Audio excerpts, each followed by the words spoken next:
Welcome back and thank you for staying with us here at Hot 7 TV.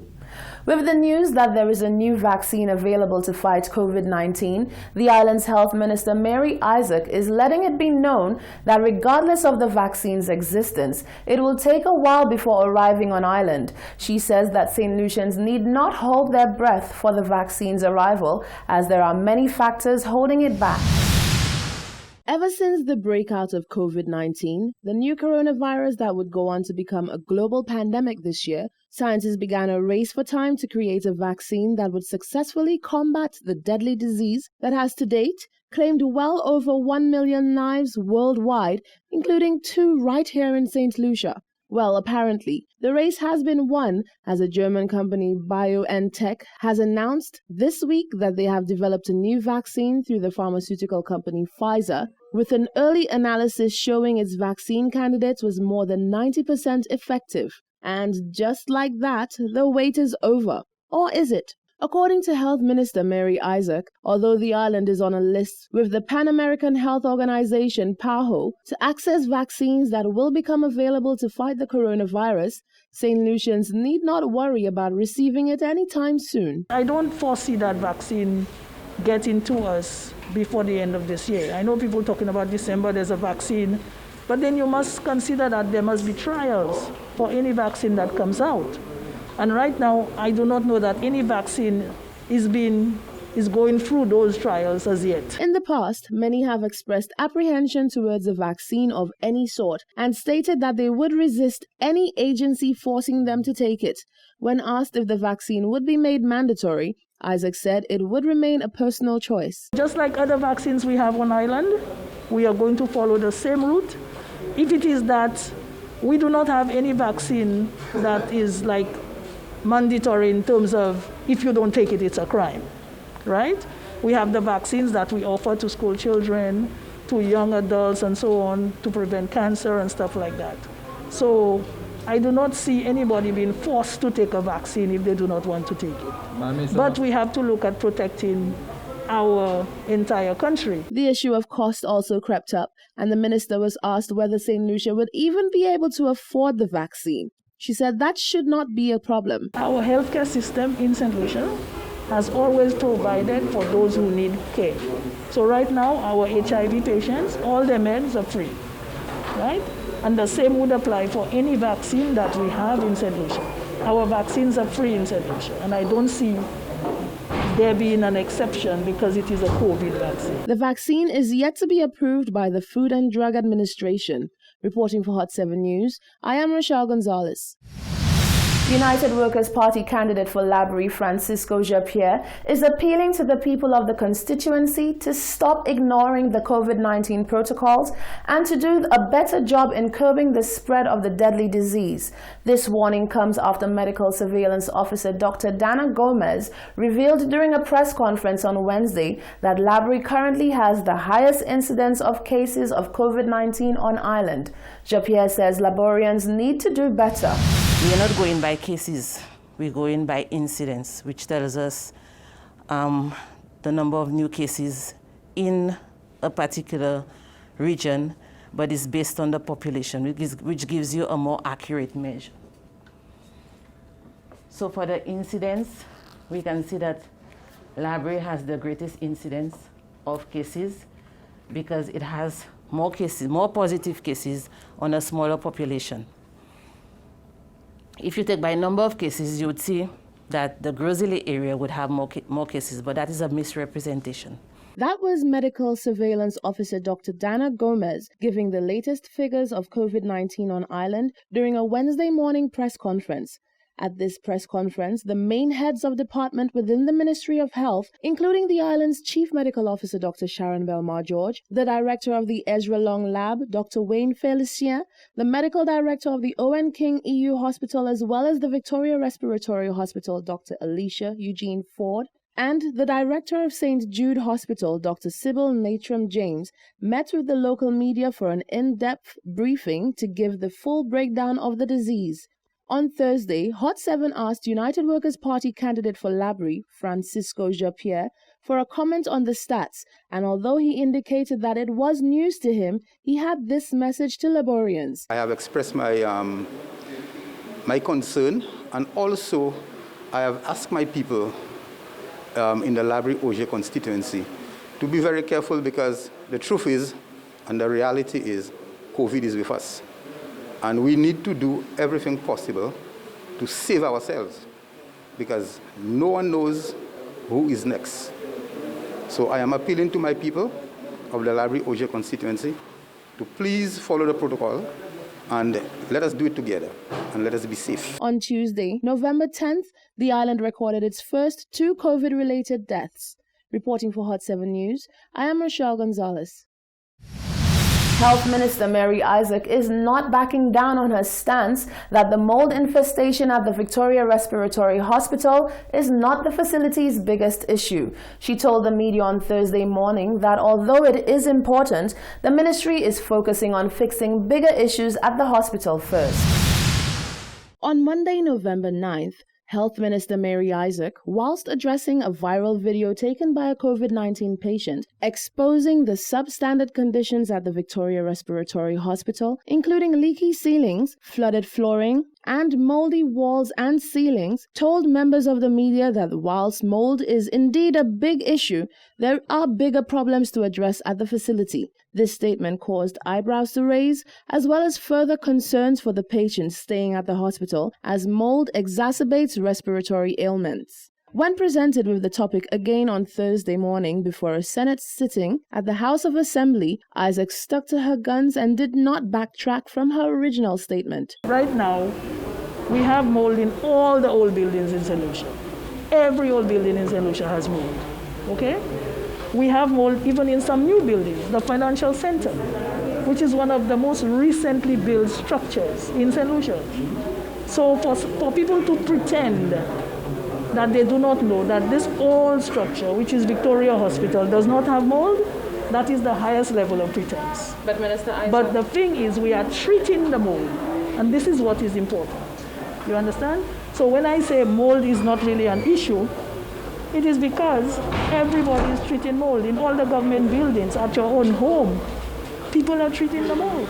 Isaac denied the accusations, suggesting that she downplayed the seriousness of the mold issue at especially VH, where treating ailments of the respiratory system is the main purpose of the health facility. She said the ministry's main priority remains the patients. You cannot downplay or upplay mold in St. Lucia. We have mold, and that is a fact, okay? So whether I said it high or low, it is a fact that we have mold. And right now, our most pressing issue are the patients that we are putting in the hospital. I said that the hospital is under renovation, and we are treating the mold, we are renovating, we are, doing everything that we can to make the patients as comfortable as possible. We did not anticipate that spike, and as a result, some of the patients may find themselves in a situation where they are has not completely been renovated. And that's what was happening. The health minister said renovation work at VH is ongoing, as is the retrofitting of Turning Point to accommodate more patients. Reporting for Hot 7 News, I am Rochelle Gonzalez. Senator Gideon Ferdinand, who is a former educator, is taking a middle-of-the-road approach as to whether or not there should be a national decision to repeat the current school year.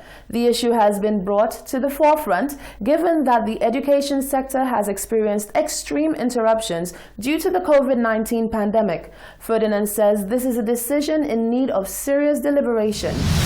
Calls are being made to repeat the academic school year or current school term. The president of the Principals Association says it is too early for such a decision to be made, and Minister for Education Dr. Gail Rigobert says officials are at the drawing board and all options are being considered.